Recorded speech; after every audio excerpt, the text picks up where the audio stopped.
Bismillahirrahmanirrahim. Assalamualaikum warahmatullahi wabarakatuh. Jumpa lagi di channel Nasihat Kakek. Kali ini Nasihat Kakek kembali menjumpai Anda dengan membawakan satu kisah pilihan. Kisah Mu'alaf, putra bos Juventus dan Ferrari. Kisahnya memilukan. Sebuah fakta terbaru terungkap dari lingkaran keluarga konglomerat Italia, Gianni Agnelli. Seperti diketahui, Gianni Agnelli adalah pemilik dua brand olahraga dunia, yaitu klub sepak bola Juventus dan tim Formula 1 Ferrari, serta brand otomotif merek Fiat. Terlepas dari cerita megah itu, putra sulung Gianni Agnelli, Edoardo Agnelli, memiliki cerita yang memilukan. Edoardo yang pernah menjadi petinggi Juventus itu memilih keluar dari lingkaran kehidupan keluarganya dengan menjadi mu'alaf, meski resikonya ia harus terbunuh. Tak banyak orang tahu siapa Edoardo Agnelli.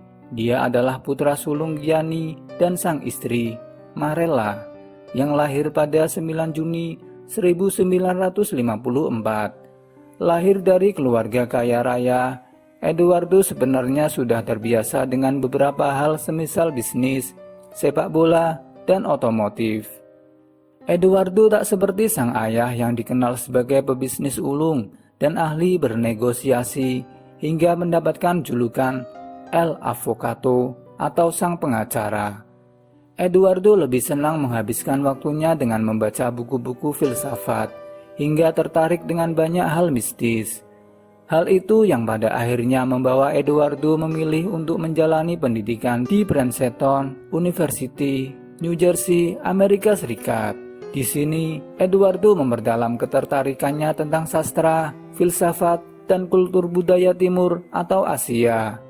Siapa sangka, ketertarikannya tentang sastra, filsafat, dan budaya Timur membawa Edoardo dekat dengan Islam. Di sisi lain, apa yang di dalamnya ini justru malah jadi malapetaka yang pada akhirnya menjadi penyebab kematiannya.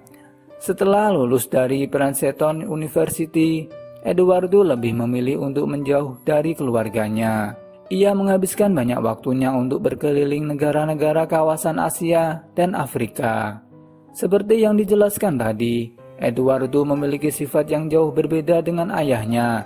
Dalam pandangan Edoardo, keluarganya terlalu bersikap materialistis dan hanya mementingkan bisnis. Menurut laporan media Italia La Repubblica, Edoardo bahkan sering menghujat Fiat, perusahaan yang notabene dimiliki oleh keluarganya sendiri. Edoardo lebih suka bergaul dengan kalangan masyarakat bawah, yang membuatnya sering bersitegang dengan sang ayah. Saya tidak berniat duduk di dewan tinggi perusahaan mobil.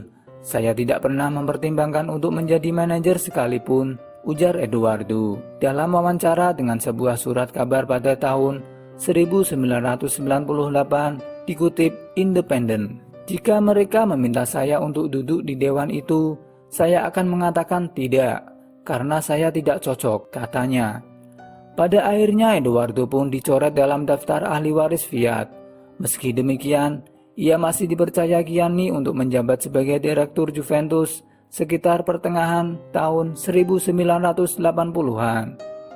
Edoardo juga ikut menyaksikan laga final Piala Champion atau sekarang Liga Champion musim 1984-1985 antara Juventus melawan Liverpool di Heysel Stadium, Brussels, yang berujung tragedi. Punya jabatan tinggi di Juventus tak serta membuat hidup Edoardo positif. Edoardo sempat ditangkap aparat kepolisian Kenya pada tahun 1990 dengan tuduhan kepemilikan heroin dan ganja. Walaupun pada akhirnya pihak kepolisian membebaskan Edoardo.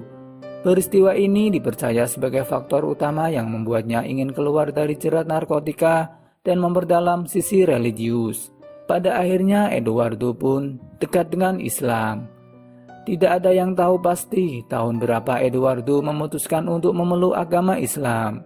Namun, menurut laporan Masrek News, Edoardo mengenal Islam di New York sekitar tahun 1990-an.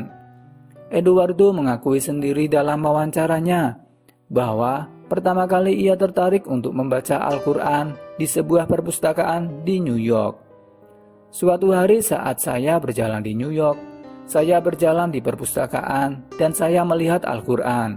Saya ingin tahu apa isi di dalamnya, kata Eduardo, dikutip dari media Iran, Rasa News. Saya mulai membacanya dalam bahasa Inggris dan saya merasa bahwa kata-kata itu adalah kata-kata suci dan tidak mungkin dibuat oleh manusia. Saya sangat tersentuh dan kemudian saya meminjam buku itu untuk mempelajarinya. Saya merasa seperti memahaminya dan saya percaya itu, ujarnya. Setelah masuk Islam, Eduardo berganti nama menjadi Hisham Aziz. Dan bahkan dalam beberapa foto yang tersebar, Eduardo tertangkap kamera tengah melakukan sholat di Iran. Ia juga disebut pernah bertemu dengan pemimpin revolusi Iran, Ayatullah Ruhollah Khomeini. Kabar Eduardo yang memeluk agama Islam ternyata tersebar luas ke seluruh dunia, termasuk Italia. Hal ini ditenggarai membuat Gianni dan keluarga Eduardo lainnya marah besar. Hal ini juga yang pada akhirnya dikaitkan dengan kematian Eduardo. 15 November tahun 2000, Eduardo ditemukan tewas di wilayah Turin. Jasadnya ada di dasar sungai di bawah jalan tol di mana mobilnya terparkir. Menurut laporan Time, Eduardo diduga tewas bunuh diri di usianya yang ke-46 tahun. Sekian kisah yang dapat channel Nasihat Kakek sampaikan. Semoga bisa bermanfaat bagi kita semua. Wassalamualaikum warahmatullahi wabarakatuh.